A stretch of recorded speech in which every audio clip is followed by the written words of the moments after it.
교재가 있나요? 있어요. 저기 상에 있어요.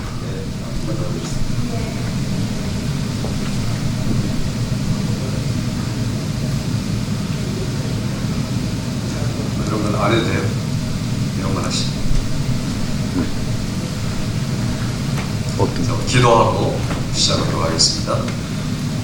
아버지 하나님 감사합니다. 주께서 오늘 또 같은 동역자들이 모여서 하나님의 말씀과 또 이 대한 이야기를 나누고자 할 때 성령께서 우리 마음에 인도하여 주셔서 하나님의 말씀을 밝히 알고 또 이런 말씀을 하나님의 나라와 교회를 위하여 힘있게 쓰임받는 일에 도움이 될 수 있는 귀한 시간 되도록 우리와 함께하여 주시옵소서. 예수님의 이름으로 기도합니다. 아멘. 자, 우리가 지금 그 설교의 그 수사법 이해를 지금 공부하고 있습니다.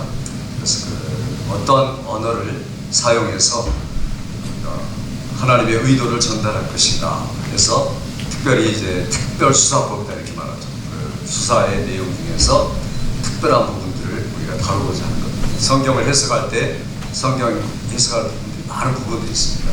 성경 해석의 역사, 그 다음에 본문 비평, 역사 문화 비평, 역사 비평 이외에도 많은 비평들이 있죠. 고등 비평, 하등 비평 이런 비평들이 있는데 이런 것들은 우리가 학문들을 위한 것들이 부분이고 지금 여기서는 예수님이나 또는 사도들이 어떤 구약이나 형태로 그 언어를 사용했는가 하는 그 언어 사용에 대한 용례를 우리가 지금 공부하고자 하는 겁니다.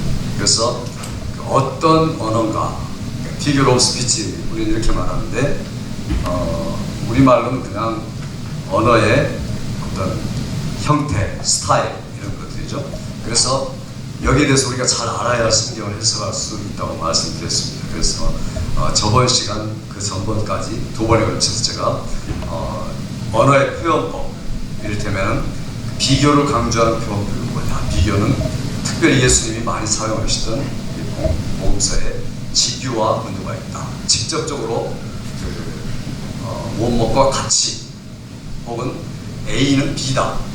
A라는 것을 A는 A다라고 말하지 않고 A를 B를 통해서 A를 증명할 때 이걸 이렇게 은유다 이렇게 말씀드렸죠. 그래서 성경을 문자적으로 해석할 때 우리는 오류에 빠질 때가 굉장히 많습니다. 그리고 성경을 해석한다는 것 자체가 쉽지 않은 거죠. 성경은 이렇게 술술 풀리는 그냥 자연적으로 아주 부드럽게 우리가 이해할 수 있는 것들이 아닌 게 시대, 간극, 사람, 언어 이런 것들이 너무 다르기 때문이죠. 우리가 만일에 2000년 전이나 3000년 전에 살아서 성경 선지자라든가 혹은 사도들이라든가 그 말을 직접 들었다면 그런 갭이 얼마 없었을 겁니다. 그런데 그런 갭들이 생길 수밖에 없는 것은 언어 때죠. 언어나 또 시대. 성경을 우리가 참 신기한 책이라고 볼 수밖에 없는 게 이를테면 BC 예수님 오실 때 우리나라는 어떤 시대였습니까? 그런 시대가. 우리나라는 우리 박혁거 선생님 달걀에서 뛰어나온 시대. 그러니 우리가 그런 걸 믿고 있는 시대 아닙니까? 우리나라. 그러니 사람이 알에서 나왔다. 이런 마치 터무니없는 허황된 어떤 신화들이나 믿고 그것이나 자랑하는 그 시대인데 그때 그 구약의 말씀이 이미 종료가 되고 신약의 말씀이 기록됐다는 것은 정말 대단한 거죠. 우리는 아주 그 당시에 얼마나 진지했겠습니까? 신화를 받는 사람들. 그러나 완전히 허무맹랑한 것들이죠. 그런데도 불구하고 성경은 역사, 문화, 또 언어 이런 것들이 아주 정교하게 쓰여졌다는 것은 어느 나라와도 비교할 수가 없는 그런 하나님의 말씀이죠. 성경이 하나 성경으로 감동된 것 이외에도 우리가 보아도 얼마든지 성경의 가치를 높게 이야기할 수가 있습니다. 그래서 그 예수님이 특별히 공간복음이나 이런 데서 많이 사용했던 것들, 완고법법, 복음법, 부드럽고 또 바울사도가 복음서를 전개할 때, 로마서를 전개할 때 질문 형식 이런 것들을 보면은 강조를 위하고 진취, 진작, 효과를 위해서 사용했던 언어법들이 많이 있습니다. 이걸 알아야 우리가 그 감흥과 율조를 우리가 똑같이 읽을 수가 있죠. 성경 기자들이 말하고자 했던 그 감, 이게 우리가 그런 감을 따라 있지를 못할 때가 많죠. 우리는 그냥 이를테면 욥기나 시편이나 잠언, 전도서, 아가서, 에레미야, 예가, 자, 이런 성경들은 그 노래로 불러졌습니다. 보통 노래가 아니라 단조를 가진 그 노래 음식으로 불러졌기 때문에 노래로 들어야 할, 우리가 똑같은 그 언어 전달이지만은 아주 그 뜨거운 열정적인 그 찬양이나 이런 노래로 전달하는가, 그 다음에 읽는 가하고 많은 차이가 있죠. 그러니까 욥기나 시편, 잠언, 전도, 아가서, 에레미야, 그 외에도 하박국, 이런 성경을 읽을 때 우리가 그런 심정으로 들어가려고 애를 쓸 필요가 있죠. 그래야 그 성경의 뉘앙스를 우리가 제대로 알 수가 있습니다. 똑같은 뉘앙스지만은 울면서 일단 찬양한다든지 울 정도가 아주 그냥 통곡을 하면서 찬양하는 것. 그러니 에레미야, 예가 같은 것은 통곡의 노래입니다. 통곡의 기도선. 그러니 그런 그 에레미야, 예가의 심정을 가지고 우리가 에레미야, 예가를 읽는다면은 제대로 읽는 건데, 그렇게 읽는 분들이 많지 않죠. 왜냐하면 무시합니다. 그냥 성경은 성경이다. 똑같이 처음부터 끝까지 다 똑같이 생각하죠. 저는 그렇지 않은데 요한계시록 읽을 때와 에레미야, 예가를 읽을 때는 완전히 다른 겁니다. 분위기도 다르고, 그 다음에 형태도 다르고, 시대도 다르고, 언어도 다르고, 얼마나 다릅니까? 이 다른 것들을 우리가 꼭 이해하기 위해서는 이런 것들이 반드시 공부가 돼야 됩니다. 성경에는 항상 두 지평, 안토니 시스틴이라는 사람이 성경 해석하게 되어가는데, 항상 그 사람이 이야기하는 게 성경은 두 지평을 갖고 있다. 호라이즌, 두 호라이즌을 서로 다른 갭을, 또 존 스타트는 갭, 설교자와 하나님의 말씀과 성도들의 갭에 대한 이야기를 나누고 있습니다. 그래서 이런 차이를 줄이는 것, 이것이 이제 설교자가 해야 할 일이고, 이것이 지도자가 해야 할 일이다라는 것을 이야기를 하고 있습니다. 또 뿐만 아니라 그 환유법, 제유법, 하나 작은 것을 가지고 전체를 나타낸다든지, 아주 작은 손을 가지고 인격 전체를 나타낸다든지, 오른손이 범죄하거든 찍어버리라 라고 말할 때 그게 오른손의 범죄를 말하는 것인가, 그 사람의 전체를 말하는 거죠. 그러니까 우리가 이런 것들을 예수님의 말씀을 문자로 이해할 때 따른 엄청난 위험, 그리고 잘못된 이해, 그러니까 성경 전체를 사실은 잘못 이해하게 되는 겁니다. 또 혹은 어떤 분은 이제 언어를 가지고 연구하는 분들이죠. 킹제임스 버전이나 또 다른 NRS나 NIV나 또 이런 성경들을 가지고서 이 성경 문자가 어디가 빠졌다, 그리고 이건 왜곡됐다, 다른 단어 잘못 썼다.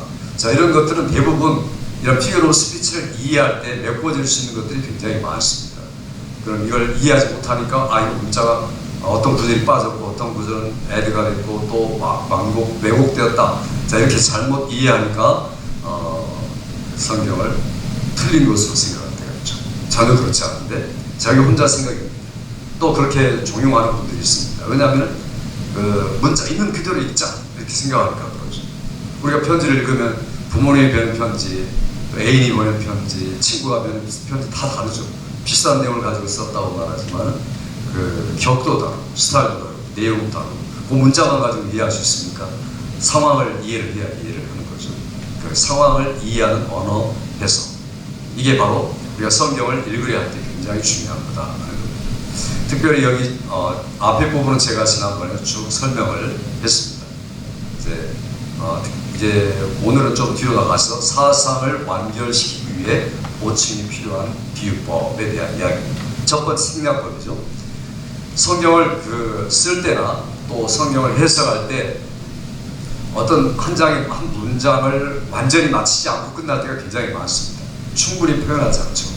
예를 들어 갈라디아서 3장 5절에 보니까 바울이 뭐라고 말합니까? 너희에게 성령을 주시고 너희 가운데 능력을 행하시는 이의 일이 율법의 행위에서냐 듣고 믿음에서냐, 여기까지 끝났죠.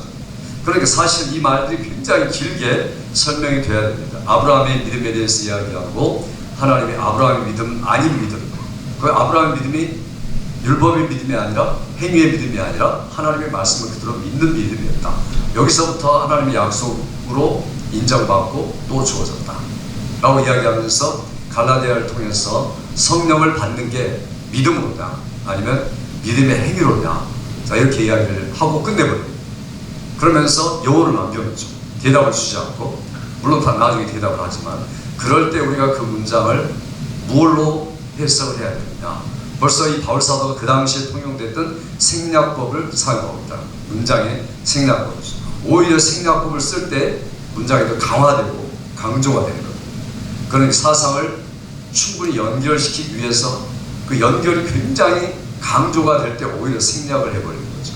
이런 걸 잘못 이해하는 분들은 이게 생략했으니 우리가 보충해야 된다. 그리고 문자 그대로 우리가 그대로 갖다가 쓸 때는 오히려 약화를 시키는 거죠. 생략법은 모르니까 여기서 문장이 끝났으면 여기까지 모두 해석한다 하고 끝나면은 문자대로 이해를 하고 문자대로 해석을 하니까 따라오는 결과는 뭡니까? 성경의 단락이죠. 성경의 미닝과 성경의 그 풀러 센스, 충분한 의미에 대해서 캐치를 못하는 겁니다. 그러다 보니까 더 어려움에 빠집니다.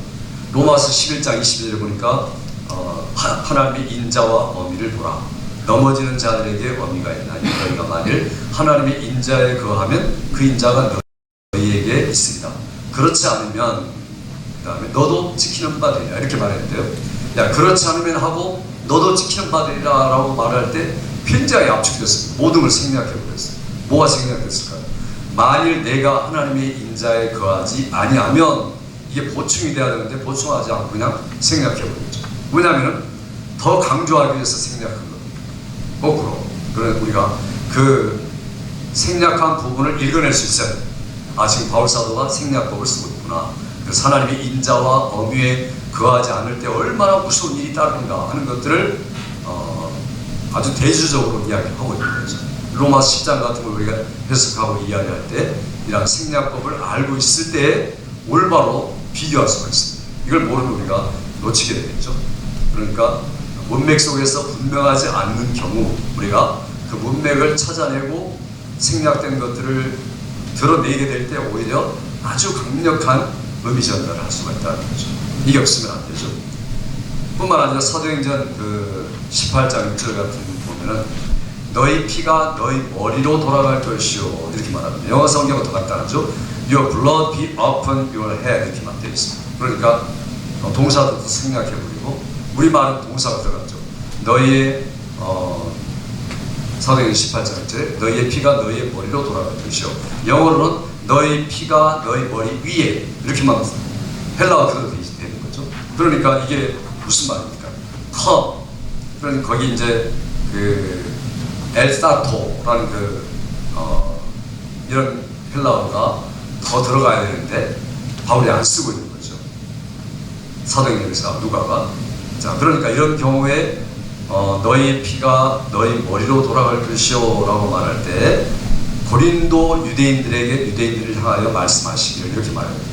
고린도에 있는 유대인들을 향해서 말하기를 너희가 지었던 그 피가 너희 위에 임하여 심판을 받게 될 것이요. 자, 이렇게 우리가 이해를 하고 해석을 해야 성경을 올바로 이해할 수 있는 거죠. 그렇지 않으면 그냥 너희 피가 너희 머리로 라는 그런 문자에서만 끝날 수가 있습니다. 성경을 항상 문맥을 가지고 해석해야 한다. 이건 너무너무 중요합니다. 제가 늘 강의할 때마다 강조하는데 성경은 사전도 아니고 역사적 배경도 아니고 항상 문장의 문맥, 그게 그 짧은 문맥, 네로 컨텍스트가 될 수도 있고 브로드 컨텍스트가 될 수도 있죠. 네로 컨텍스트라는 것은 그 장이나 흐름, 이야기, 내러티브의 흐름의 한 섹션을 말하는 거고, 그다음에 큰 본, 브로드 컨텍스트라는 것은 책과 책 전체, 성경 전체를 이야기하는 겁니다. 그러니까 뭐 히텔의 단어, 사전 이렇게 중요한 게 아니라는 거죠. 우리가 대화를 할 때 그분이 말을 대리 알아듣죠. 잘 몰라도 알아듣습니다. 그런데 그 말한 것들을 단어장에 찾거나 사전에 찾으면 엉뚱한 뜻이 될 때가 있습니다. 그러니까 항상 문맥이 가장 중요하다. 특별히 구약에서 그렇고 신약도 마찬가지지만 문맥이 매끈하지 못하고 흐름이 분명하지 못하고 전달이 좀 미흡하다. 그러면 우리가 이게 지금 분명히 기자가 사용하고 있는 기법이 있겠구나. 이게 생략법인지 도노법인지 그 다음에 강조법, 대조인지 비유인지 은유인지 자 이런 것들을 발견하려고 예를 쓰면은 확 드러나죠. 성경은 그렇게 있도록 쓰여져 있습니다. 이건 어떤 해석이 아니라 사실은 우리가 누구나 이해할 것들이죠. 우리가 초등학교 다니고 중고등학교 다니는 이유가 뭡니까? 국어 시간에 배우는 것들, 문법들 굉장히 중요하죠. 성경을 이해할 때도 마찬가지입니다. 그래서 이런 성경, 이를테면 로마서 8장 3절 율법이 육신으로 말미암아 연약하여 할 수 없는 그것을 하시나니 자 이렇게 됐습니다. 자 그러면은 율법이 육신으로 말미암아 할 수 없는 그것을 하나님이 하시나니 뭘 한다는 겁니까? 안 나와 있죠. 그 문맥에서 발견해야 되죠. 그 킹제임스 버전 같은 것도 그렇게 되어 있습니다. Now the impossibility of the law because it was weak through the flesh. 자 그런데 요 말 가지고는 이해가 잘 안 돼요. 사실은. 그러니까 율법에 불과한 그것은 육신의 연약함 때문이다. 이렇게 되어 있습니다. 그런데 사실 우리가 거기다 what was impossible of the law 율법에 대해서 율법이 할 수 없는 것이 있나니 자, 이게 들어가야죠. 그러니까 킹제임스 버전을 그 킹제임스 버전 그 자체만 읽으면은 이해가 안 되는 겁니다. 그리고 한 완전한 문장으로 해석할 수 없게 되죠. 그렇기 때문에 여기에 바로 반복적인 생략법이 들어가 있구나라는 것을 캐치해내는 게 필요하다는 거죠. 그러면은 의미가 확 살아나는 거죠. 어떤 게 살아납니까? 이를테면은 우리에게 생략된 부분, The Lord will save, bring to salvation by leading me. 우리를 인도하심으로 구원에 이르게 하십니다. 우리 성경에는 주께서 그의 천국에 들어가도록 구원하시니 이렇게 되어 있습니다. 그러니까 디모데후서 지금 4장 18절 같은 경우에 주께서 그의 천국에 들어가도록 구원하시니 자 이것만 가지고 대충은 이해할 수 있겠지만 충분히 말할 수 있겠습니까? 주께서 그의 천국에 들어가도록 구원하시니 이걸 가지고 우리가 충분히 설교하려면 거기에 생략된 게 뭔지 강조된 건 뭔지 문장을 완결시키기 위해서 문맥 속에서 어떤 결정을 해야 되는 건지 이걸 분명히 알아야죠. 그래서 이걸 보면은 이게 사실은 생략된 게 뭡니까? 그러나 만일 주께서 우리를 인도하여서 우리를 영원한 그의 하늘의 나라에 들어가도록 끝까지 인도하실 것이니 이렇게 되어 있습니다. 그러니까 이게 지금 빠진 거죠. 이 빠진 부분들을 우리가 보충해내야 됩니다. 그래야 올바로 성경을 이해하고 해석하고 설교할 수가 있습니다. 자, 그 다음에 좀 어려운 말 하나가 있는데 애거법. 이건 우리말로 번역이 잘 쉽지 않은 건데 소이그마 하나의 동사 또 하나의 형용사를 가지고 두 개의 다른 명사를 수식할 때가 있습니다. 자, 이를테면요. 그 성경에 그냥 우리가 외투와 위험을 몸에 걸치고 말 됩니까? 근데 쓰고 있어요. 외투와 위험을 몸에 걸치고 그러면은 몸에 걸치는 거 외투를 걸치죠. 근데 위험도 걸친다는 거죠. 그러니까 사실은 몸에 걸치는 그 원이 있는 옷과 같이 위험도 걸쳤다라는 걸 표현하는데 굉장히 어색한 문장을 가지고 표현합니다. 외투와 몸을 걸치고 자 이렇게 표현할 때 그걸 우리가 잘 이해를 해야 된다는 거죠. 이게 애거법을 쓰고 있구나라는 것을 알 수가 있습니다. 그런 것들이 성경에 많이 표현되죠. 그리스도인들에게 혼인은 금하고 식물을 폐하라고 할 것이나 이렇게 말할 때 자 이게 보충을 요구한다는 거죠. 그러니까 혼인도 식물도 폐하고 혼인과 식물을 폐하라는 것이나 혼인은 하지 말라는 사람들 식물은 먹지 말라는 사람들 자 우리가 분명하게 이해하면 그렇게 표현해야 되는데 한 가지로 표현하죠. 혼인과 식물을 피하는 사람들 우리 헬라어라든가 영어는 그게 굉장히 어색한 문장입니다. 우리 문장은 오히려 부드럽죠. 혼인과 식물을 폐하라 할 것이나 그러니까 피하는 것은 뭘 피합니까? 음식은 피하는 게 아니죠. 음식은 먹지 말라는 거지. 혼인은 피하라는 거지만 음식은 먹지 말라는 거지만 그러나 두 가지를 다 동시에 피하라는 말로 묶으면서 더 뜻을 강화시키고 있다는 거죠. 이걸 우리가 알면은 이게 지금 혼인에 대한 것과 식물에 대한 것을 같이 씀으로 인해서 그 먹는 것들을 피하는 그 어리석은 아주 불쌍한 사람들처럼 혼인도 그렇게 피하는 사람들은 불쌍하고 어리석은 사람이다라는 뉘앙스를 우리 디테일이 전달하고 있는 겁니다. 이걸 바로 스위그마, 애거법 이렇게 말하죠. 이 성경에 이런 부분들이 많이 나오거든요. 우리가 이걸 모르면은 성경을 오해하기 되게 쉽죠. 또 특별히 고린도전서 3장 2절 같은 거 보면 내가 너희를 젖으로 먹이고 밥으로 아니하였노니 이렇게 말합니다. 영어로 I gave milk to drink.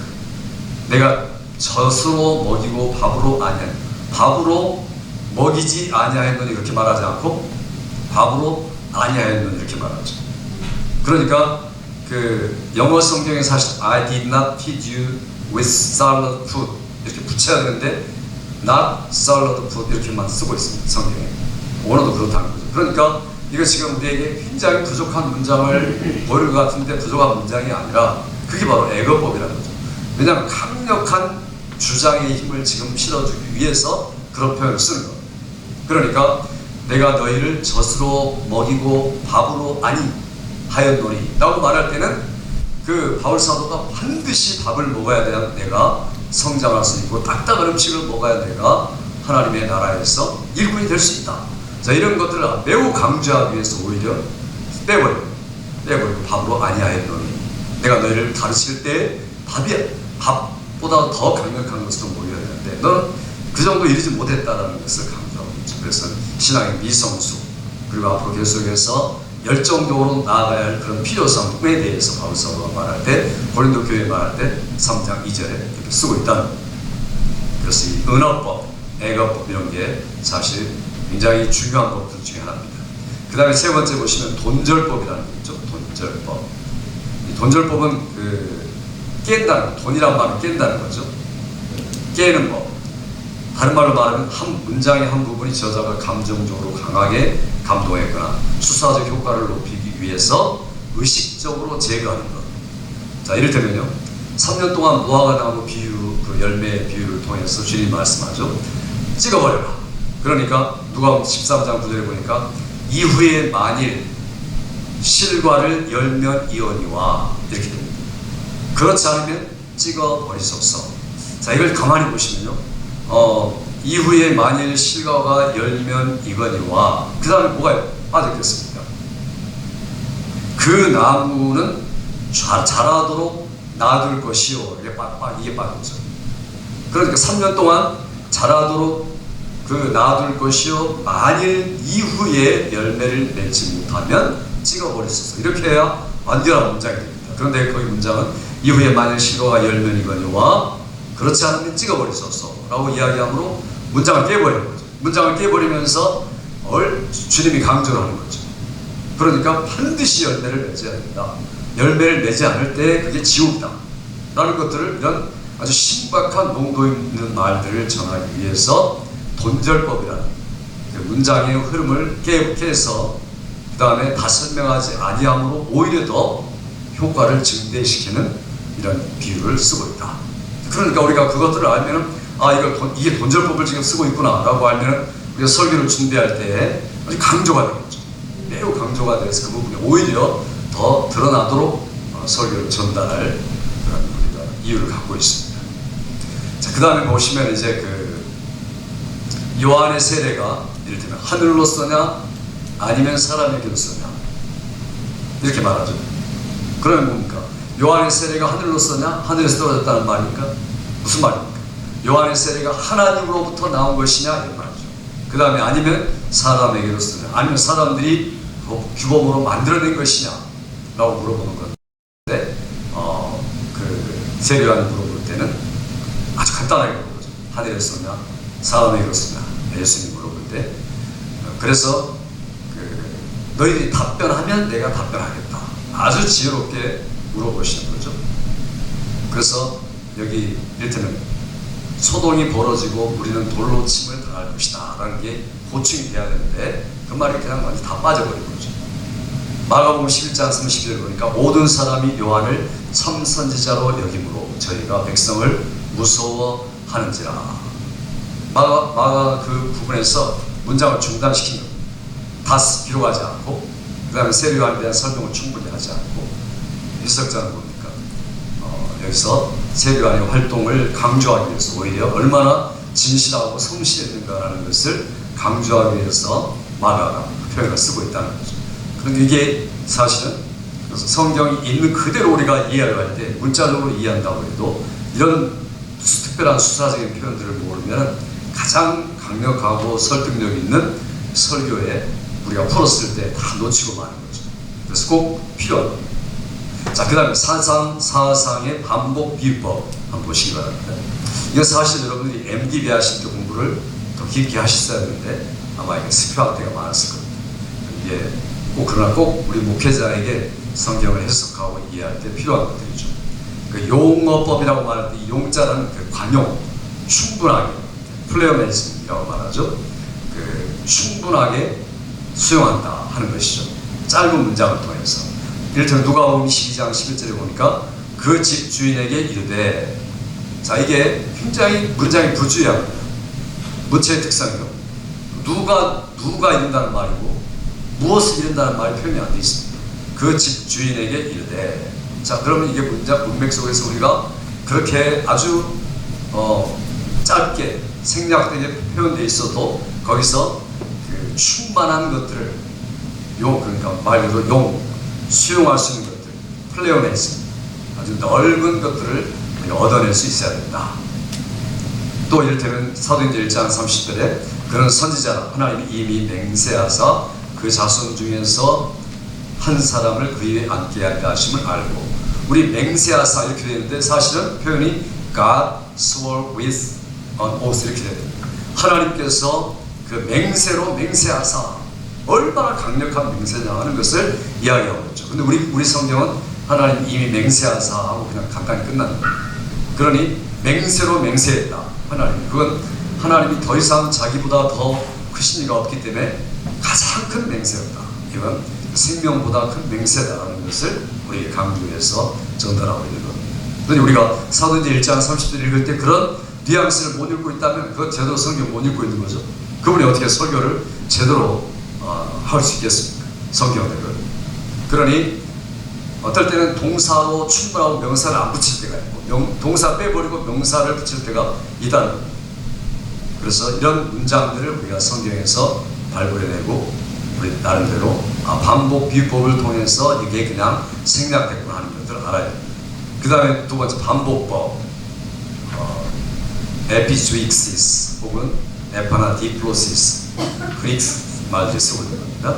이를테면 그 성경에 반복되는 말이죠. 무너졌도다 큰 성 바벨론이요. 이 말은 무너짐이 아주 심하다 그런 거예요. 매우 심해서 이 심한 정도가 도무지 측량할 수가 없다 이렇게 말하는 거죠. 그러니까 우리는 무너졌다 그냥 바벨론이 무너졌습니다. 자, 이렇게 설교한다면요 엉터리입니다. 그러니까 얼마나 심각하게 무너졌느냐 하는 것들을 이야기하죠. 이를테면 저도 어제 기도원에 교인들 데리고 와서 한나의 기도 같은 것들을 말씀드렸습니다. 근데 거기 보면 한나의 기도 같은 경우도 한나가 기도했다는 게 표현이 굉장히 강렬하죠. 근데 그런 강렬한 표현들을 우리가 놓칠 때가 굉장히 많습니다. 이제 한번 찾아볼까요? 사무엘상 1장 보시죠. 사무엘상 1장 보시면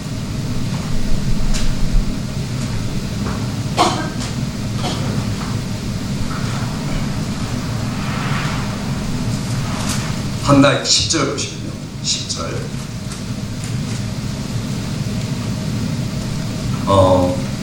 한나가 마음이 괴로워서 여호와께 기도하고 통곡하며 이렇게 되어 있는데 여기 그 통곡하며라는 말을 강화법 정치법으로 쓰고 있습니다. 그러니까 히브리 표현에서도 그가 아주 심히 비통하여 통곡하고 앞에다 넣어야 되죠.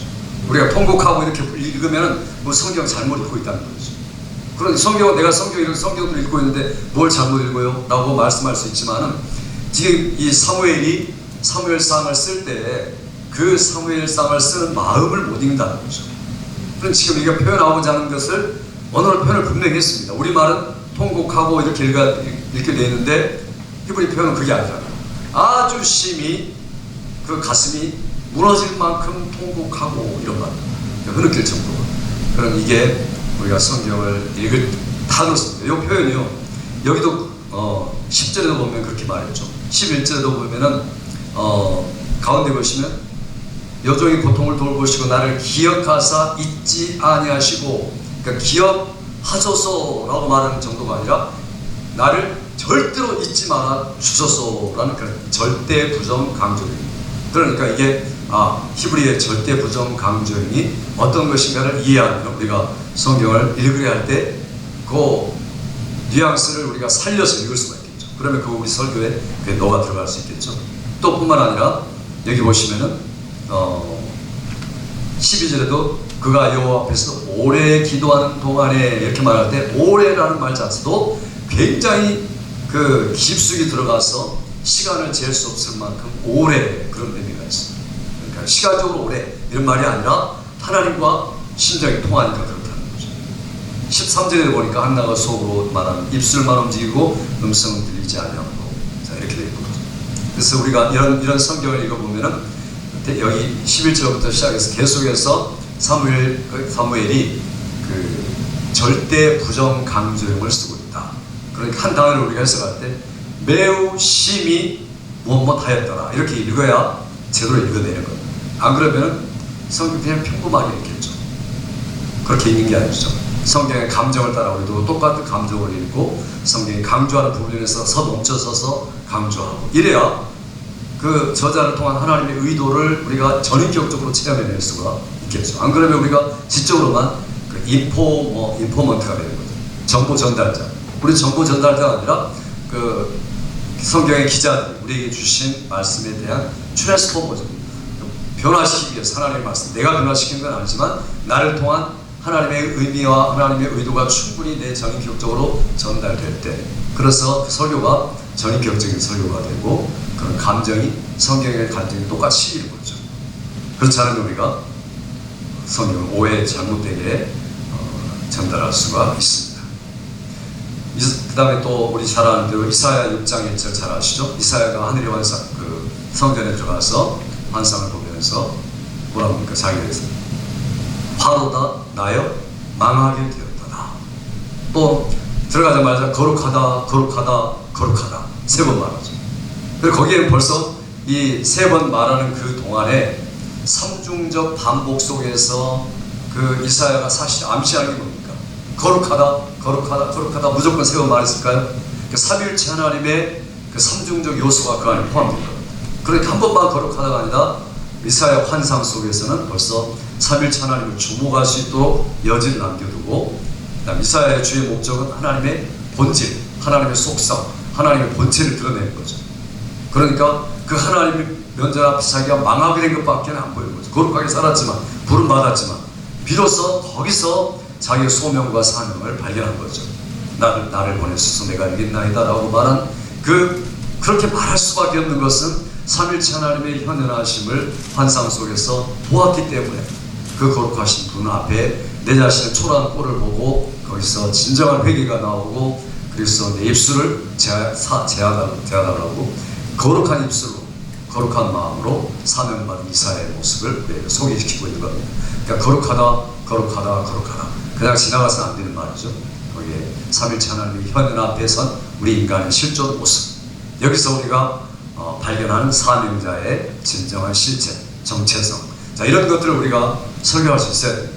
그런 것들을 설교할 수 있으려면 여기 지금 사용된 방법이 사상의 반복 비유 중에서 특별히 반복법이구나 이런 것들을 알 수가 있죠. 그러니까 세 번째는 점칭법이라는 게 있습니다. 점칭 우리가 잘 알죠.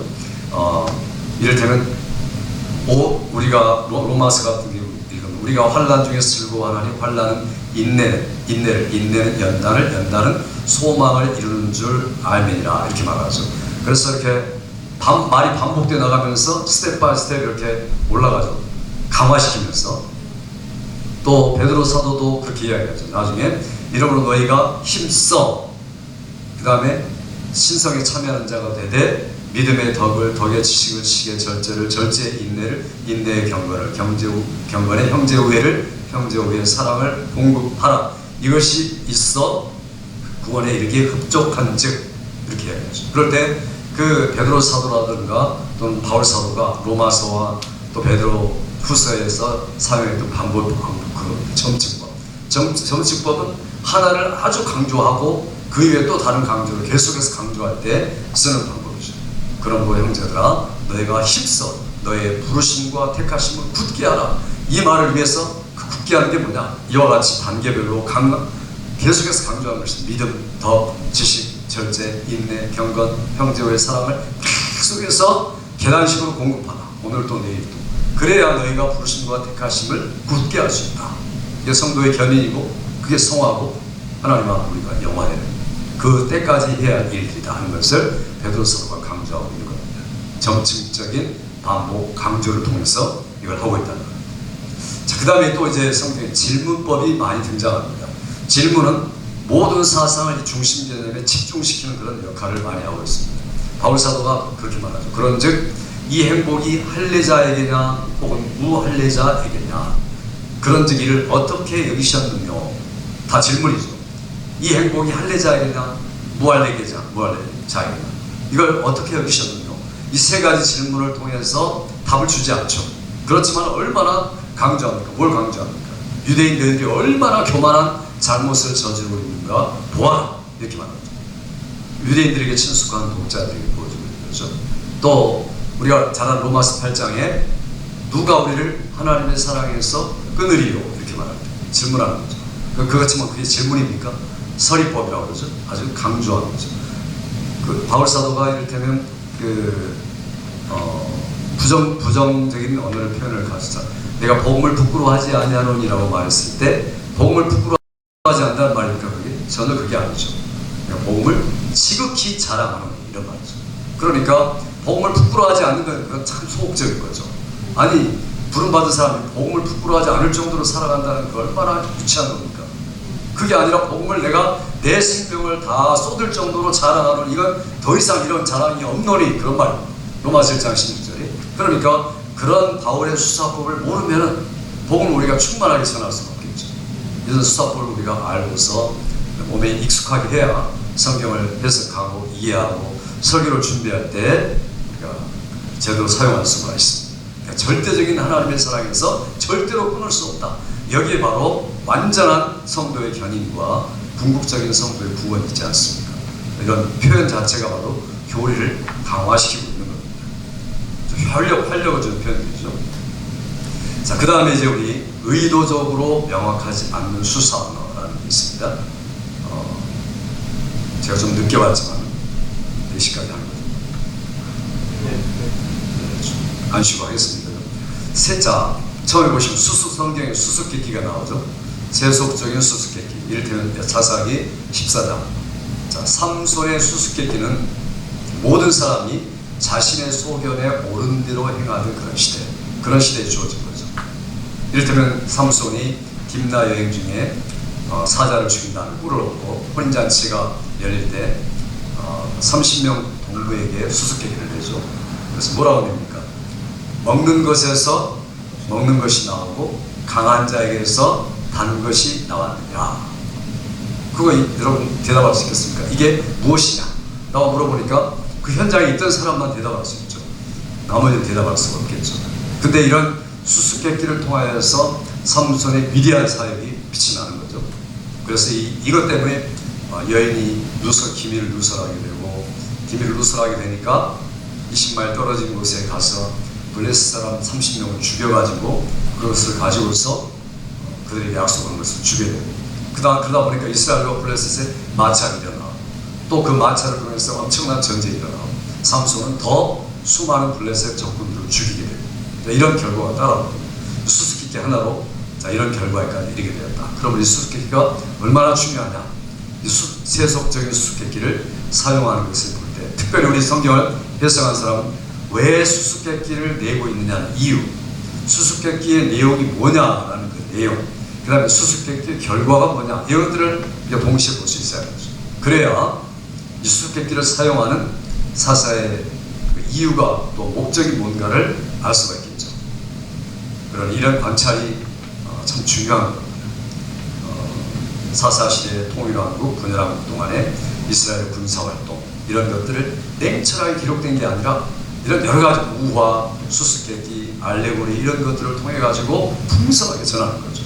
그래서 성경은 결코 제한된 역사나 그 다음에 아주 특별한 내러티브 이런 것들이 아니고 더 풍성한, 우리가 생각하는 것보다 훨씬 더 풍성한, 때로는 세속적인 수수께끼 외를, 때로는 종교적 수수께끼 이런 것들을 통해서 풍성한 의미를 전달하고 있다. 이를테면 종교적 수수께끼는 뭡니까? 요한계시록 우리가 13장에 보면 뭐가 나옵니까? 666 나오죠. 근데 666이 뭘까요? 666이라는 것은 헬라어로 말합니다. 헬라어로 666이죠. 그러니까 헬라어는 지금 뭐 사실 세 문자가 빠졌죠. 그 이오타, 에타스 이런 것들이 빠졌습니다. 바우, 디감마, 포파, 쌍피 이런 세 개의 문자가 빠졌는데 거기에 이제 들어가는 거죠. 들어가서 숫자를 만들어내는 겁니다. 이를테면 예수스, 이게 뭡니까? 예수스 하면은 예수님 할 때는 숫자가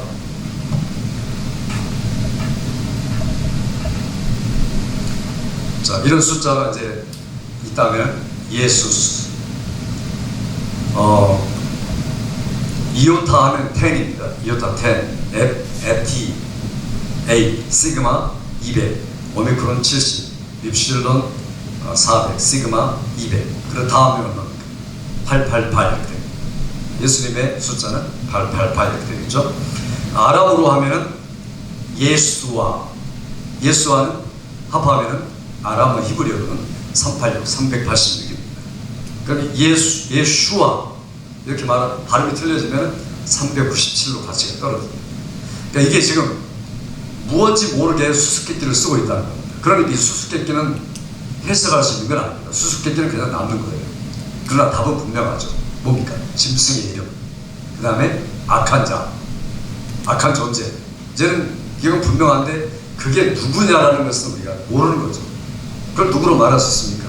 그럼 이를테면요, 네로 시저를 이렇게 헬라어로 써가지고 네로 시저 이렇게 말하면은 어떨 때는 676이 나오고 어떨 때는 660이 나옵니다. 그러니까 이 666은 네로다.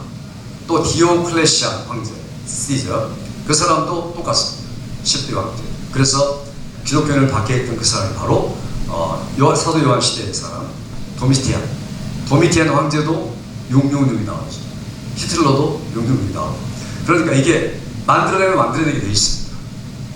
그렇다고 해서 그게 그 사람을 가리키느냐? 절대로 그게 아니라는 거죠. 그러니까 666을 가지고 이리저리 해석하는 분들이 굉장히 많습니다. 장난하는 거예요.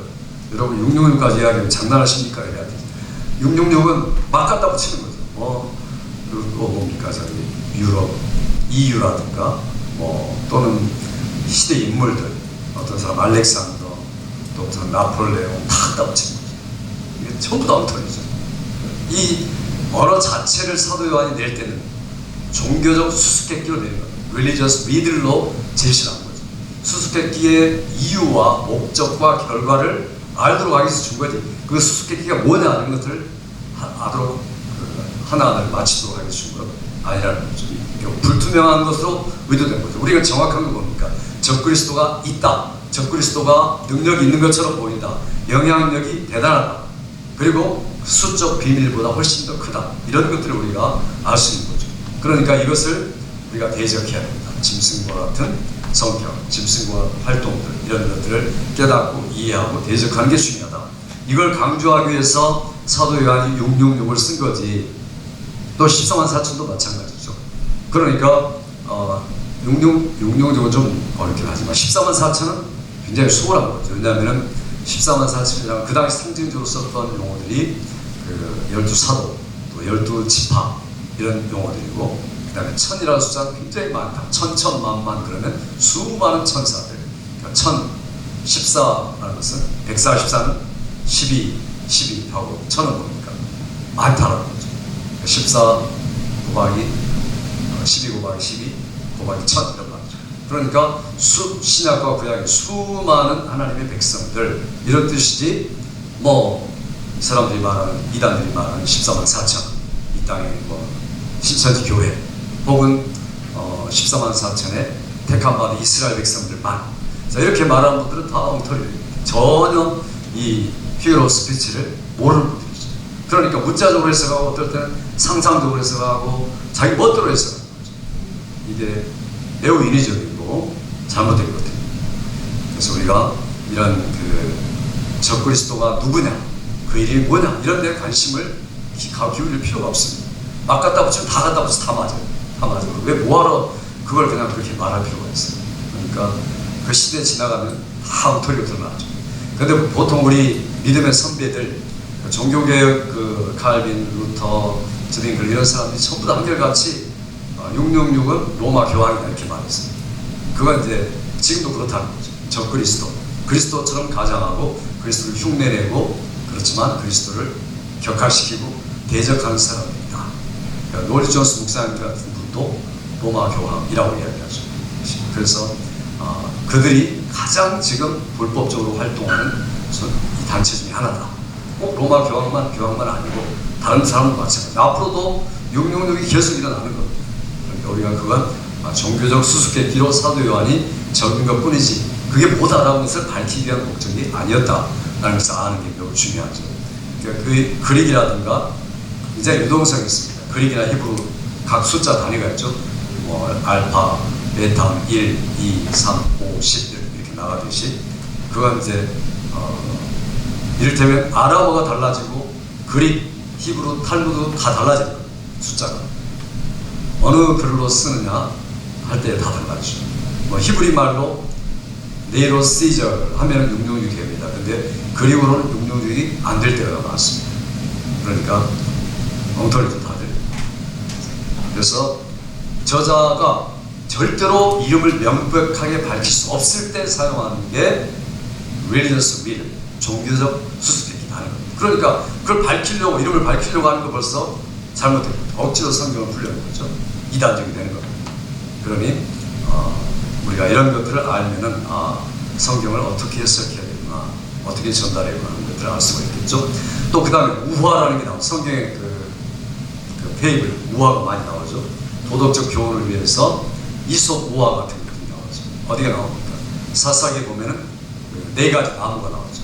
어떤 나무가 나옵니까? 거기 감람나무, 무화과나무, 포도나무, 마지막에 가시나무 네 개가 나오죠. 그 네 개 나무를 통해서 나무가 말할 수 없는데 나무에 대한 이야기를 가지고 대화를 걸죠. 그래서 네가 우리의 왕이 되어달라. 무화과나무에 가가지고 그렇게 말하니까 내가 날마다 그 때마다 무화과 열매를 내는데 어찌 가서 내가 왕으로 가겠냐. 이게 더 중요하다. 여기 있어서 내가 열매를 맺어서 모든 사람들을 섬기는 이 사명이 더 중요하기 때문에 나는 갈 수가 없다. 그래서 왕이 될 수가 없다 라고 말하는 그게 바로 정상이다. 그게 바로 자기 직분에 충실하고 있는 것이다 라는 것을 이 요단이 우화를 사용해 가지고 굉장히 재미있는 이야기를 꾸며서 전달하는 거죠. 그럴 때 사람들이 굉장히 감동을 받습니다. 그게 감동을 받으면서 그게 누굴까? 뻔하죠. 뻔한 거. 지금 왕이 된 사람이라고 알고 있는 거죠. 그러나 거기서 오직 마지막 나무 가시나무만큼은 다르죠. 그러니까 자기가 지금 일도 제대로 못하고 있고 오히려 사람들에게 손해를 주고 가시처럼 박히고 있는데 그가 가서 자기가 왕이 되겠다 이렇게 이야기하는 거죠. 그래서 그 이야기는 우리가 잘 아는 대로 아비멜렉이 가시나무로부터 나왔다. 그가 자기 형제 왕들 70명을 살육하고 지금 왕이 되었는데 이 사람이 가시나무다. 자기 역할도 못하고 사람들에게 손해를 끼치고 이게 되겠느냐 라고 우화를 이야기하고 빨리 도망가죠. 그 다음에 이제 우화를 말하는 것은 현장에서 즉사 안 당하려고 하는 거죠. 그 말에 따라 당장에 잡혀가지고 죽는 거죠. 우리가 재밌게 이야기하면 사람들이 깔깔대고 웃게 웃는데 나중에 생각해보니까 누가 무화과 나무고 누가 가시나무인지 드러나잖아요. 드러날 때 이미 도망가 있으니까 문제였죠. 그리고 나서 실제로 하나님의 말씀이 그 우화를 통해서 성취가 됩니다. 그러니까 이게 얼마나 가볍게 쓰임받느냐. 아무것도 아닌 인간이 만들어낸 것 같은 우화인데 하나님은 바로 그런 것들을 사용해서 효력을 집행하신다. 하나님의 말씀이 이미 작정된 것들을 집행하시는 것들을 볼 수가 있습니다. 또 요하스 우화도 마찬가지입니다. 열왕기하 14장에 그 유다왕 아마샤가 에돔 족속에게 대승을 거두고 귀환하죠. 그러면서 또다시 전쟁을 일으키려고 할 때 그때 이야기를 합니다. 레바논의 가시나무가 고귀한 백향목에게 그의 딸을 가시나무의 아들과 혼인시키도록 달라 요청을 하죠. 그러나 가시나무가 요청을 어떻게 대합니까? 들짐승의 가시나무가 자라는 곳을 지나다 그것을 짓밟아 버렸다. 그래서 지금 이야기하고자 하는 이야기는 뭡니까? 요아스는 아마샤가 에돔에 대해 승리한 것을 지나치게 자랑하고 있다. 그러니 그건 잘못된 것이다 라고 지금 지적을 하고 있는 건데 얼른 못 알아듣는 거죠, 그때는. 그러나 이제 점점 시간이 되면서 인간의 교만이 얼마나 극대화될 수 있는가라는 것을 상징적으로 이야기를 통해서 말해준 겁니다. 결국에는 망하는 거죠. 거기서 제대로 깨닫지 못하니까. 이게 바로 수수께끼 혹은 우화의 역할이다. 에스겔도 마찬가지입니다. 에스겔에 보면은 그 선지자의 수수께끼 비유가 있고 독수리와 포도나무에 대한 이야기가 있고 또 여호와가 그의 메시아를 만물의 머리로 세우실 때 최후의 나무 심기 세 가지 이 우화가 나오고 있습니다. 이 에스겔이 그 우화를 선포하죠. 우화를 선포하니까 백성들이 처음에는 잘 모르죠. 비밀스럽고 애매하고 난해한 말들이죠. 그렇지만 그게 가지고 있는 뜻이 분명합니다. 알 수 있는 사람들은 알 수 있도록. 그래서 거기에 동조하지 않도록, 흔들리지 않도록 오히려 귀한 역할을 하고 있습니다. 에스겔에 보면 그렇게 이야기하죠. 우리 에스겔 한번 볼까요? 에스겔 17장 보시죠. 에스겔 17장.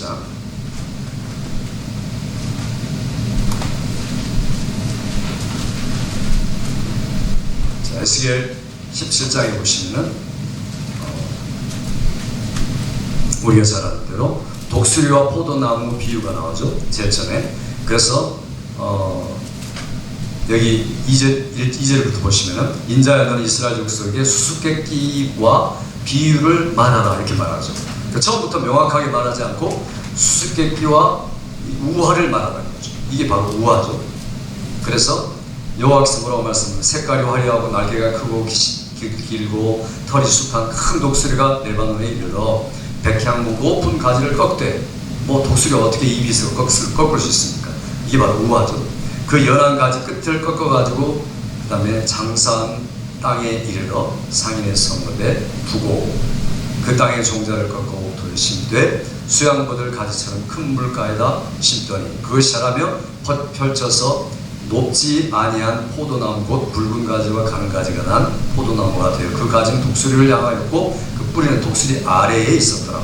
또 날개가 크고 털이 많은 큰 독수리 하나가 있었는데 그 포도나무가 이 독수리에게 물을 받으려고 그 심어진 두둑에서 그를 향하여 뿌리가 뽑고 가지가 펴졌도다. 자, 이렇게 쭉 설명을 하죠. 10절에 보면 볼지어다 그것이 심어졌으나 번성하였느니라. 동풍에 부딪힐 때 아주 마르지 아니하느냐 그 자라던 두둑에서 나누게 하시더라.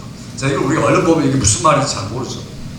동풍, 마른 가지, 또 쏟는 거, 뽑는 거 이런 거 다 잘 모를 수 있습니다. 그런데 그리고 나서 에스겔이 바로 비유를 해석해 주죠. 11절부터. 그래서 반역하는 족속, 이게 또 이야기죠.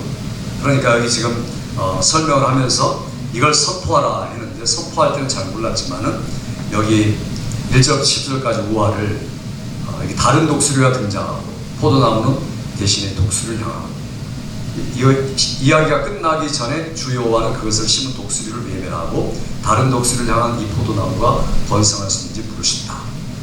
근데 그것은 완전히 시들 것이다 라고 이야기하죠. 11절에서 21절까지는 선지자가 그 이야기를 의미를 밝혀주죠. 이게 하나의 풍유다. 독수리가 누굽니까? 바벨론 왕이 독수리다. 백향로 높은 가지는 뭡니까? 바벨론으로 끌려간 여호야긴과 왕족들을 이야기한다. 수양보들은 뭐냐?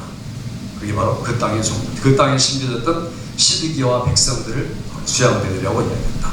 그 다음에 시드기와 백성들이 향했던 다른 독수리는 바로 애굽이다 이렇게 이야기합니다.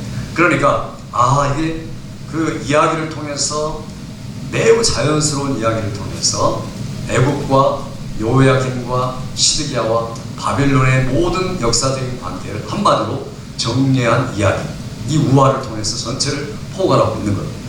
이 우화를 가지고 에스겔이 예언을 하고 있죠. 그래서 하나님은 시드기야가 무시해버리고 파기한 그 맹세, 그게 바로 내 맹세였다. 그게 내 언약이었다. 그리고 시드기야가 자기도 모르는 사이에 느부갓네살과 맺은 언약, 그 언약에 대해서 지금 이야기를 하십니다. 하나님은 시드기야에 대한 철저한 심판을 지금 선언하고 있죠. 내가 자신이 스스로 하나님을 배신하고 체포될 것이다. 바빌론으로 끌려갈 것이다. 군대는 철저하게 흩어지고 철저한 패배를 맛볼 것이다. 이 이야기를 우화를 통해서 전달을 하고 있습니다. 그러니 이런 때에 에스겔이 그런 우화를 가지고서 그런 심판에 대한 이야기를 하는 것뿐만 아니라 또 메시아에 대한 믿음을 제공하고 있습니다. 다음 부분에 이제 메시아에 대한 이야기가 17장 후반절에 나오기 시작하죠. 마지막에 24절에 보니까 나 여호와는 말하고 이르느니라. 그래서 하나님께서 앞으로 메시아를 통해서 이 나라를 해방시킬 것이다. 그 고레스 왕이나 또는 이제 나중에 느부갓네살 왕이나 바빌론 왕 벨사살 이후에 왕들을 통해서 하신 일을 말하지만 최후 종국적으로는 앞으로 오실 그리스도에 대한 이야기를 지금 하고 있는 게 에스겔.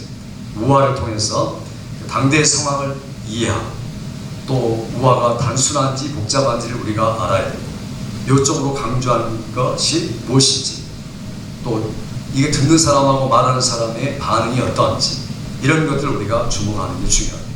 그래서 우화를 통해서 우리가 끌어낼 수 있는 것. 그럼 동일한 교훈이 뭡니까? 현재 독자들에게 또 청자들에게 설교를 듣는 사람에게 어떻게 우리가 사용할 수 있는가 하는 것들을 연구할 필요가 있습니다. 이게 우화이죠. 자, 그 다음에 enigmatic sayings, 은밀한 말들. 자, 거기 보시면은 모호하게 표현된 성경의 말들이 있습니다. 듣는 사람들이 준비가 안 되는데 아주 당혹스러운 말을 할 때가 있죠. 민수기 12장부터 6절, 8절을 보시면 하나님이 선지자들에게 제시하는 방식이 환상과 꿈을 통해서 또 모세에게 계시하던 방식 사이에 차이가 있죠. 여기 보면은 민수기 12장 한번 찾아보실까요? 6절에서 8절.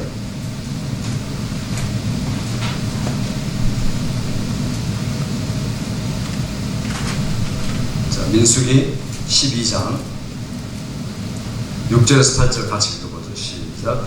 이르시되 내 말을 들으라. 너희 중에 선지자가 있으면 나 여호와가 환상으로 나를 그렇게 알리기도 하고 꿈으로 그와 말하기도 하거니와 내 종 모세와는 그렇지 아니하니 그는 내 온 집에 충성함이라. 그와 내가 대면하여 명백히 말하고 은밀한 말로 하지 아니하며 그는 또 여호와의 형상을 보거늘 너희가 어찌하여 내 종 모세 비방하기를 두려워하지 아니하느냐. 자, 여기 보면은 그 모세하고 다른 선지자도 하나님께서 구별을 두셨죠. 다른 선지자는 여러 방식을 통해서 환상 꿈을 통해 말하지만 모세에게는 뭐라고 했습니까? 명백하게 이야기하겠다. 그러면서 이야기를 하시는데 사실 하나님은 꿈 환상을 통해서도 요한 이 구약을 기록하게 했었죠. 그러나 이 모호한 계시하고 모세가 받은 계시하고는 분명히 구별된다. 다른 말로 말하면 인간적인 방법의 계시와 하나님이 직접 주신 계시와는 구별된다라는 것들을 이야기하고 있습니다. 그렇지만 그 언어 표현은 실패한 것이 아니다. 모호한 것은 모호한 대로 남아있는 거죠. 그래서 이사야 49장 보시면 4절을 제가 읽어볼게요. 내가 내 비유에 내 귀를 기울이고 수금으로 나의 오묘한 말을 풀리로다. 여기 내가 내 비유에 귀를 기울이고 이 말은 계시를 받아들이고 이런 말입니다. 수금으로 나의 오묘한 말을 풀리로다. 영어 성경에는 My enigmatic discourse 이렇게 되어 있습니다. 그래서 굉장히 아리까리한 애매모호한 말씀들을 내가 수금을 치면서 풀어낼 것이다 하는 거죠. 이게 바로 굉장히 은밀한 말들을 이야기하고 있습니다. 시편 78편에 보면은 내가 입을 열고 비유를 베풀어서 옛 비밀한 말을 발표하리니 여기 비밀한 말이 바로 enigmatic sayings죠. 은밀한 말, 수수께끼 또는 우화 이 세 가지가 서로 공통점이 있습니다. 이 시편이나 또 민수기나 에스겔이나 이런 표현들이 굉장히 많습니다. 이건 바로 하나님의 행위, 그 다음에 사람들의 행위를 대조시킬 때 쓰는 표현들이 굉장히 많죠. 그러니까 사람들과 하나님이 하신 일과 사람들의 반응에 대한 대조를 명확하게 하기 위해서 이런 표현을 많이 쓰고 있구나 하는 것들을 우리가 알 수가 있겠죠. 자, 신약에서 한번 봅시다. 신약에서 굉장히 모호한 표현들이 있습니다. 요한복음에 일단 파로이미아, 자, 이 감추인 말이라는 뜻이죠. 이 말이 비밀스러운 말, 비유적 언어. 9장 40절에 보니까 예수께서 이 비유로 저희들 누굽니까? 바리새인들이죠. 말씀하셨으나 저희는 그 하신 말씀이 무엇인지 알지 못하더라. 예수님이 명확하게 말한 것 같은데 바리새인들은 전혀 못 알아듣다는 거죠. 이게 바로 신약 성경에 계신 모호성입니다. 애매모호하게. 그러니까 예수님의 오모만 애매모호하게 만든 게 아니라 말씀을 받는 바리새인들의 심적 상태가 말씀을 애매모호하게 사실 만든 거죠. 그러나 예수님이 뭐라고 말하냐면 16장 25절에 보면 이것을 비사로 너에게 일렀거니와 비사 때가 이르면 다시 비사로 너에게 이르지 않고 아버지에 대한 것을 밝히 이르리라 이렇게 말하죠. 그래서 모호한 말로 표현된 이유를 지금 말씀하고 있는 거죠. 그러니까 대중들에게는 감출 필요성이 있다. 그러나 제자들에게는 명확하게 나타나죠. 이제까지 모든 사람이 귀로 말한 것은 내가 모든 사람이 알아듣지 못한 게 아니라 듣기 들어도 깨닫지 못하고 듣기는 보긴 보아도 보지 못하고 그리고 마음이 완악하여 그 다음에 그들을 넘어지게 하기 위해서 이 비유를 했다. 그러나 너에게는 내가 밝힌다 이렇게 말씀하죠. 그러니까 애매모호한 말이 애매모호한 말로 끝난 게 아니고 똑같이 말했지만 마음이 닫힌 사람들은 못 알아듣고 마음이 열린 사람들은 알아들어 열매를 맺고 이게 바로 예수님이 공감복음에서 비유로 말씀하신 목적입니다. 그러니까 벌써 선택받은 자와 선택받지 못한 자가 분명히 드러났죠. 목사가 설교를 해도 그 말을 듣고 아멘하고 받아들이고 자기 것을 삼는 사람이 있고 아니면 그게 자기를 공격하는 말로 화를 내고 이런 사람이죠. 똑같이 말씀드려요. 똑같이 전달했는데 전혀 그런 의도가 지 않습니다. 그게 바로 하나님께서 어떤 사람에게 은혜를 주고 어떤 사람은 강박해 하고 하는 것들을 우리가 볼 수가 있습니다. 주님도 그렇게 하셨다는 거죠. Enigmatic Saints를 통해서 그렇게 하셨다라는 것을 지금 이야기하고 있습니다. 요한복음 16장 12절부터 16절도 마찬가지죠. 자, 그 다음에 넘겨서 공감복음의 격언들 나온 것이죠. 조심스러운 성찰을 필요로 하는 격언들. 누가복음 11장에 보면 예수님이 등불을 밝히는 일에 대해서 얘기하죠. 내 몸의 등불은 눈이라. 자, 이렇게 말했습니다.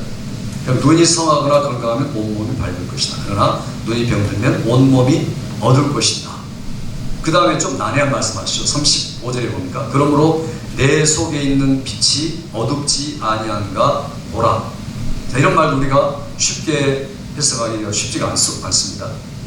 예수님이 지금 눈을 은유적인 용법으로 사용하는 것이죠. 그런데 문자 그대로 신체 한 부분에게 사용하는 게 아니라 여기 그러면 내 속에 있는 빛이 어둡지 아니하나 보라. 이 말은 내 속에 이 말은 속이란 말은 영혼을 말하죠. 내 영혼의 빛이 어두우면 절대로 비칠 수가 없다. 내 영혼의 빛이 밝아야만 된다. 그러니까 네가 가지고 있는 모든 통로는 어두울 뿐이다. 나를 받아들여야 내 영혼의 빛이 밝아짐으로 다른 사람에게 내 빛을 받은 내가 다른 사람에게 비칠 수 있다. 그러니까 내가 너에게 주는 빛으로만 내 눈이 강하게 될 수 있다는 것을 표현하는 격언이죠. 일종의 격언을 쓰고 있습니다. 자, 그 다음에 또 36절도 그렇습니다. 누가복음 11장 36절. 내 온몸이 밝아 조금도 어두운 데가 없으면 등불의 광선이 너를 비출 때와 같이 온전히 밝으리라. 여기 몸이라는 말은 전 인격을 대표하는 거죠. 내 온몸이 밝아 이 말은 인격의 영적인 건전성 전체를 말하는 겁니다. 그래서 빛의 양은 등불의 광선이 그를 온전히 비출 때 외부의 빛의 양과 같다라는 것들을 우리가 알면 되겠죠. 누가복음 이 부분 37절에 예수님께서 바리새인 집으로 점심 초대를 받으시고 식사하기 전에 유대인의 정결식을 행하지 않았기 때문에 당혹스러워하는데 그럴 때 바리새인들에게 말하고 잔과 대접의 겉은 깨끗이 하되 그 다음에 내면은 탐욕과 악독이 가득하다. 잔과 대접의 겉은 우리가 이런 것들은 잘 알죠. 워낙 설교를 많이 했으니까 외부적인 행위를 말하고 또 내면은 영혼을 말한다. 그러니까 외부적인 행위는 매우 경건한데 내부적인 내용은 탐욕과 악독으로 가득한 사람들. 이게 바로 종교인들이다. 그 당시 종교인들을 향해서 하는 말들이죠. 또 40절 41절에 보니까 어리석은 자들아 밖을 만드신 이가 속도 만들지 아니하셨느냐. 어리석은 자들아 모든 외부적인 행위를 명령하신 그분이 물어보니 사실은 내적인 사실을 먼저 말씀하지 않았느냐 이렇게 물어보는 거죠. 그러니까 물리적인 빛이 중요한 게 아니고 내가 너에게 주는 빛이 중요하다. 그 빛은 내가 창조자로서 창조한 빛이다 라는 것을 이야기를 하고 있습니다. 자, 은밀한 말들의 해석 절차 끝에 보시면요, 자, 한번 읽어볼게요. 제일 먼저 모든 피상적인 모호성을 제거하라. 단어들의 사전적 의미를 점검하라. 구문론적 연관성을 깊이 관찰하라. 두 번째, 사상이 그 은밀한 부분 이전, 도중, 그리고 이후의 문맥에 어떻게 흐르고 있는지를 파악할 때까지 문맥을 유의 깊게 주목하라. 늘 문맥을 강조하죠. 문맥 흐름 속에서 우리가 얼마나 이해할 수 있다는 그런 섹션, 그런 부분들, 그 문단, 그 장에서 우리가 몇 번 반복해서 읽으면 충분히 이해할 수 있다는 거죠. 이런 은밀한 말들. 문자적 용법으로부터 은유적 용법으로 신속한 전환을 주시하라. 문자적으로 말하다 갑자기 은유적으로 말할 때가 있고 다른 figure of speech를 쓸 때가 있을 때 설교자들이 그것들을 얼른 분별해내는 게 매우 중요하죠. 그래야 제대로 성경을 주석할 수 있습니다. 네 번째, 직접 스스로 조심스럽게 주석을 해본 다음에 유익한 주석을 참조하라. 은밀한 부분들이 등장하는 곳에서 너무 빨리 주석을 참조하는 해석자는 그 모호성과 씨름하지 못하기 때문에 가능한 해결책에 이르지 못하게 된다. 주석을 먼저 보려면은 은유법, 비유법 이런 것들 전체를 놓쳐버리는 거예요. 강조해야 할 부분들, 그 다음에 우리가 엠퍼시, 심퍼시 해야 할 부분들에 대해서 강조를 못하게 되는 거죠. 자, 그 다음에 마지막, 은밀한 진술의 의미라고 믿는 바를 암시적인, 많이 틀렸네요. 은밀한 진술의 의미라고 믿는 바를 암시적인 진술로, 암시적인 자신의 말로 적어두라. 이런 표시법을 유지하면 후에 그것으로 돌아갈 수 있고 이전 성찰의 근거의 사상을 확립해 갈 수 있다. 최초의 사상은 최초의 그 말씀을 들었던 사람들에게 의미가 있었을 것이라고 기대하는 진술로 모든 알려진 요소들을 통합해야 할 것이다. 수정은 의미 깊은 통찰을 위해 매우 중요한 열쇠다. 은유법이나 비유법이나 에니그매닉 애매모호한 말이 나올 때 이제까지 이해했던 것들 거기다 써놓고 읽어가라는 거죠. 그리고 나중에 전체를 읽어봐가지고 그것들을 수정하라는 거죠. 그게 바로 우리가 해석학적 순환이라고 말하죠. 이게 우리가 늘 쓰는 것이 헐메드리칼 순환. 그러니까 이렇게 성경을 해석할 때 이런 순환을 점점 내가 전체를 알아야 부분을 알고, 그러니까 부분을 하나하나 알므로 전체가 달라진다. 이게 바로 순환입니다. 그래서 우리는 어떤 자유주의라든가 이런 그 잘못된 사람들의 해석 방법을 쓰는 게 아니라 성경 전체를 읽어보고 이 부분의 뜻은 이런 거구나 라고 이해하는데, 그러나 전체를 알고 난 다음에 다시 부분을 볼 때 옛날 부분을 이해하고 달라지는 겁니다. 왜냐하면 전체 속에서 보니까, 그러니까 저 부분을 하나하나 다 알아가니까 전체가 다시 새롭게 되죠. 그러니까 이전에 이해했던 것보다 더 새롭게 됩니다. 또 이런 것들이 반복되는 거죠. 그러니까 순환은 순환인데 그냥 순환이 아니라 나선적인 순환이죠. 이렇게 스파이럴 같이, 헐메드리칼 스파이럴. 우리 이게 개혁주의적인 성경 해석 방법입니다. 그러니까 성경을 많이 읽자. 그리고 매우 구체적으로 부분적으로 문맥 속에서 그 단어를 이해하자. 그래야 우리가 전체 이해도가 날이 갈수록 더해가는 거죠. 이것이 문맥 속에서 우리가 꼭 강조되어야 할 부분들입니다. 자, 여기까지 이제 우리가 쭉 계속해서 특별한 수사법에 대한 이야기를 드렸습니다.